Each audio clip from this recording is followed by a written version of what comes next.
जय हिंद स्टूडेंट। हम लोग आज के लेक्चर में बात करेंगे प्रिंसिपल ऑफ सुपरपोजिशन। क्या होता है प्रिंसिपल ऑफ सुपरपोजिशन, इसके बारे में डिटेल जानकारी लेंगे इस लेक्चर के अंदर। बेटे, अगर आपको याद हो तो हमने एक लेक्चर करवाया था जिसका नाम था लिमिटेशन ऑफ कूलाम्स लॉ, या हम ऐसे कह सकते हैं condition of valid of the coulombs law, validity of the coulombs law. तो जब condition of the validity of the coulombs law करवाया तो उसमें हमने वैलिडेशन क्या बताया कि ये केवल और केवल पॉइंट चार्ज के ऊपर ही अप्लीकेबल होता है, पॉइंट चार्ज के ऊपर ही अप्लीकेबल होता है। दूसरा हमने बताया कि चार्ज स्टेशनरी होना चाहिए, चार्ज स्टेशनरी होना चाहिए। तीसरा हमने बताया था कि कोई भी चार्ज जो है वो उन चार्जेज के बीच का डिस्टेंस जो होगा, पॉइंट चार्जेज के बीच का, वो डिस्टेंस फर्मी डिस्टेंस से बड़ा होना चाहिए, फर्मी डिस्टेंस से बड़ा होना चाहिए। अब अगर मान लेते हैं कि हमारे पास कोई स्पेसिमेन ऑफ मटेरियल है जो किसी एक्सटर्नल फील्ड की वजह से या किसी भी कारण की वजह से उसके अंदर के जो मेटल हैं वो क्या कर रहे हैं कि हर मान लो मोनो एटॉमिक या मोनोवैलेंट इलेक्ट्रॉन है, मोनोवैलेंट एटम है, तो अगर एक एटम भी एक इलेक्ट्रॉन को डोनेट कर रहा है, एक इलेक्ट्रॉन को डोनेट कर दे रहा है एक एटम भी, तो हमको पता है कि एक मोल में 6.023 इंटू 10⁻26 किलोग्राम एटम पर किलोग्राम होते हैं। ठीक है, एटम पर किलोग्राम होते हैं। इतना अगर होता है, या हम ऐसे कहें, आप इस वैल्यू को अगर इग्नोर भी करते हैं तो आप ऐसे कहें कि 10⁻22 नंबर ऑफ इलेक्ट्रॉन अगर मोनोवैलेंट है तो इलेक्ट्रॉन 1 सेंटीमीटर इस क्यूब के वॉल्यूम में होते हैं, अगर मोनोवैलेंट है तो इतना ह्यूज अमाउंट ऑफ इलेक्ट्रॉन। और आप कह रहे हो कि पॉइंट चार्ज के बीच में लगता है, यानी कि अब तो चार्ज हमारे पास कोई एक पॉइंट चार्ज नहीं है, अब तो हमारे पास ग्रुप ऑफ चार्ज हो गया। अब क्या हो गया? ग्रुप ऑफ चार्ज हो गया, ग्रुप ऑफ चार्ज हो गया। अब बताइए, क्या ग्रुप ऑफ चार्ज अब हो गया और कूलाम्स लॉ का लिमिटेशन ये है, तो क्या कूलाम्स लॉ फेल हो गया? नहीं लगेगा, कूलाम्स लॉ नहीं लगेगा अब इन दोनों के बीच में, क्योंकि अब तो ये ग्रुप ऑफ चार्ज हो गया, तो अब नहीं लगेगा। तो साइंटिस्ट कम्युनिटी के लोगों ने ये कंक्लूजन निकाला कि नहीं, ऐसा नहीं होता है, अब भी कूलाम्स लॉ लगेगा, लेकिन अब कैसे लगेगा? वो एक प्रिंसिपल है, प्रिंसिपल ऑफ सुपरपोजिशन, उसको अप्लीकेबल करते हुए लगेगा। यानी कि अब मैं एक डायग्राम बनाता हूँ और उस डायग्राम से इस बात को समझाने की कोशिश करता हूँ कि प्रिंसिपल ऑफ सुपरपोजिशन किस तरीके से होता है।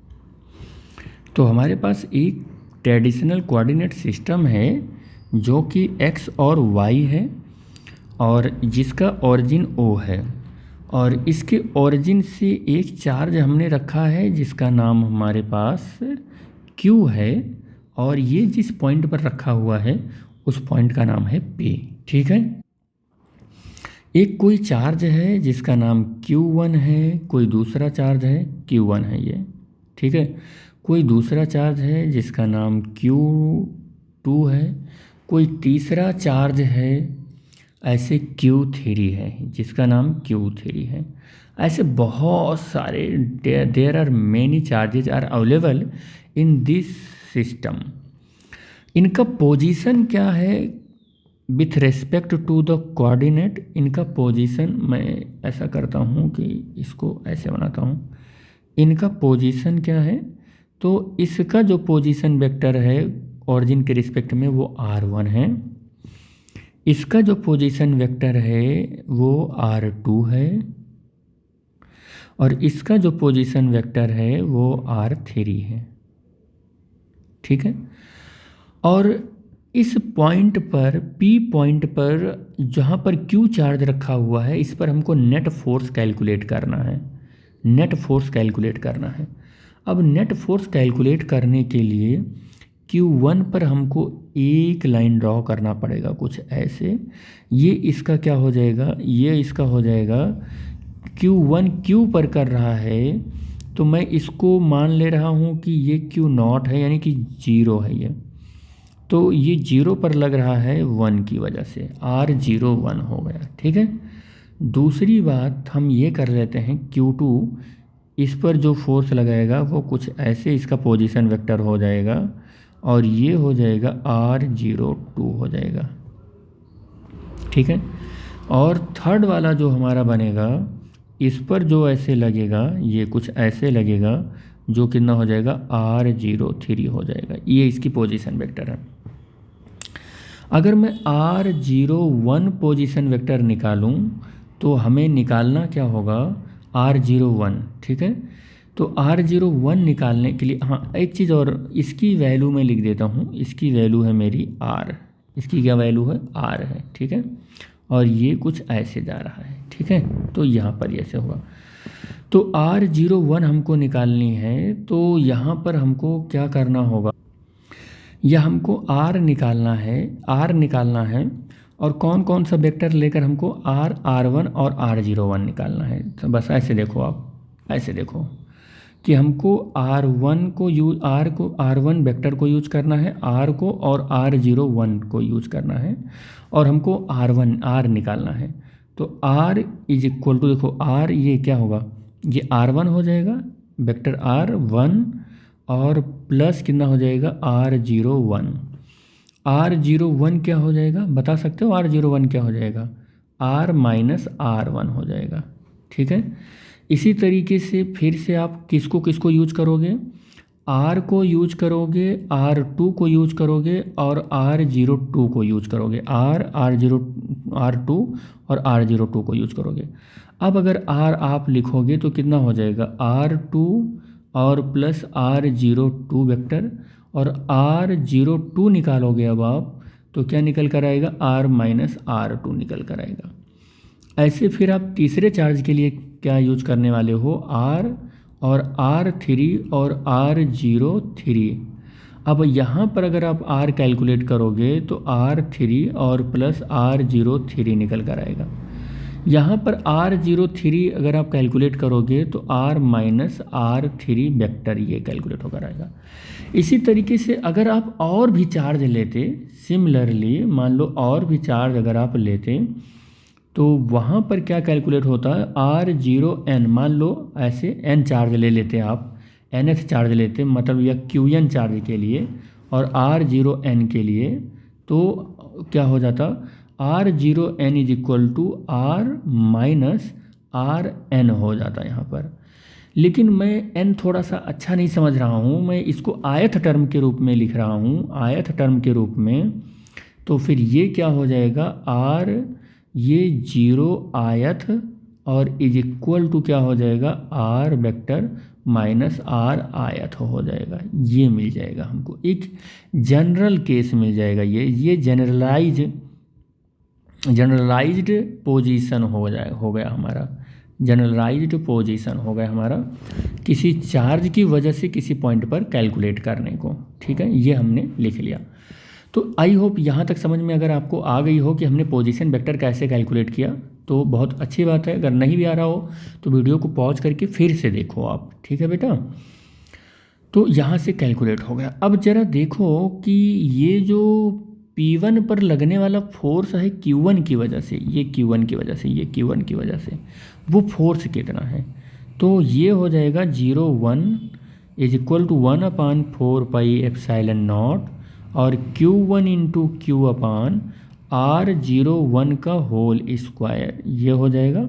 और यूनिट वेक्टर, और अगर आप यूनिट वेक्टर R01 नहीं लिख रहे हैं तो फिर आपको ऐसे लिखना पड़ेगा कि F01 1/4πε0 Q1 Q2 अपान R01 का आपको क्या करना पड़ेगा, होल क्यूब करना पड़ेगा और R01 का वेक्टर लेना पड़ेगा। ये vector form of the Coulomb's law में हमने बता रखा है, वहाँ पर विजिट करके देख सकते हो।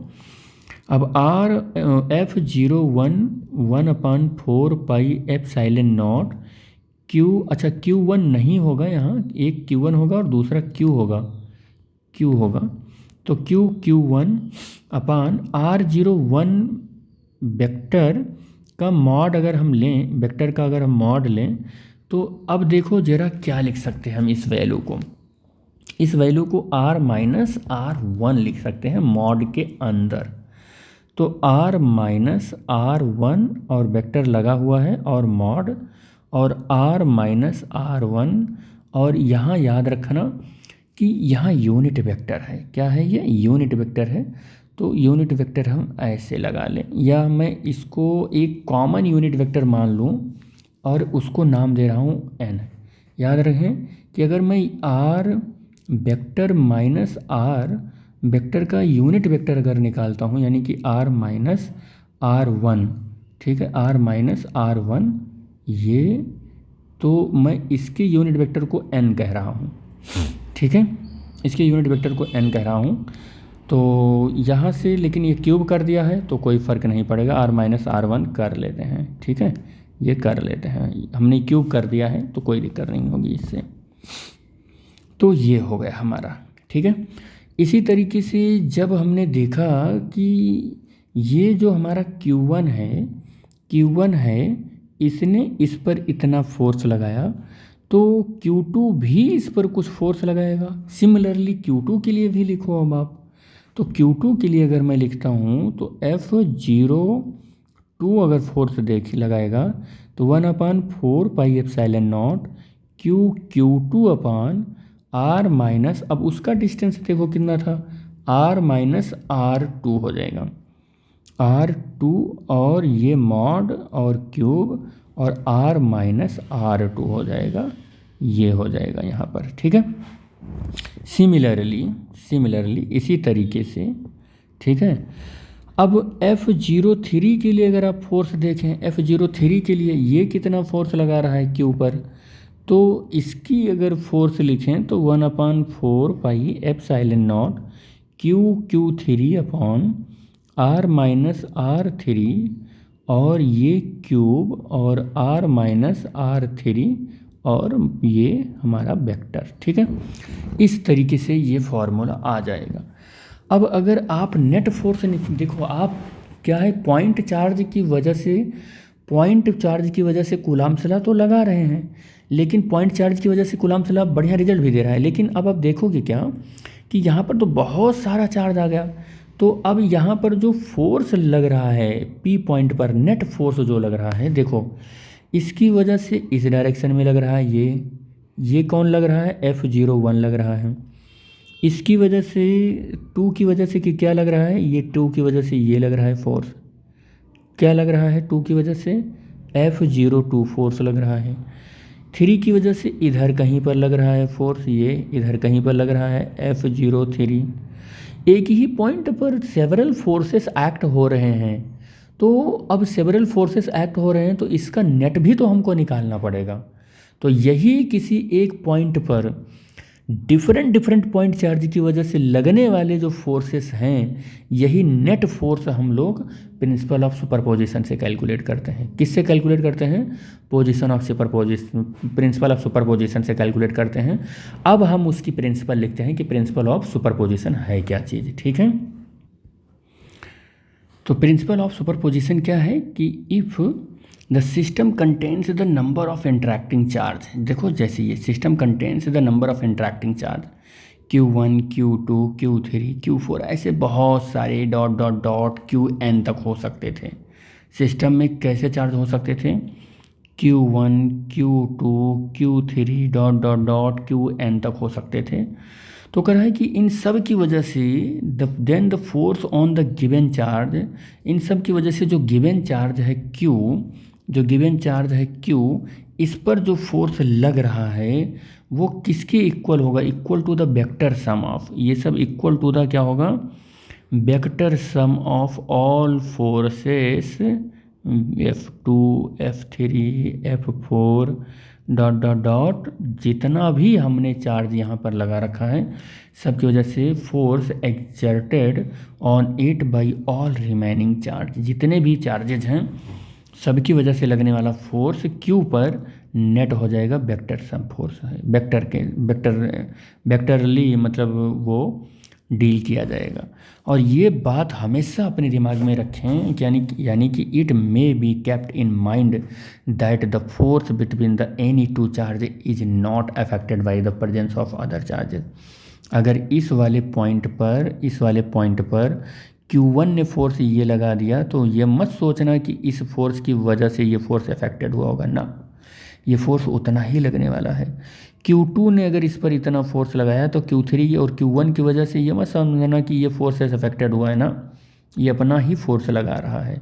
लेकिन याद रहे कि किसी पॉइंट चार्ज की वजह से इस पॉइंट पर फोर्स की वैल्यू पर्टिकुलर चार्ज का तो नहीं बदलता है, but net force on the particular point यानी ऑन द Q वो बदल रहा है, नेट फोर्स बदल रहा है। तो नेट फोर्स बदलता है क्योंकि वो वेक्टर सम हो जाता है, लेकिन किसी पर्टिकुलर चार्ज के बीच में फोर्स नहीं चेंज होता है।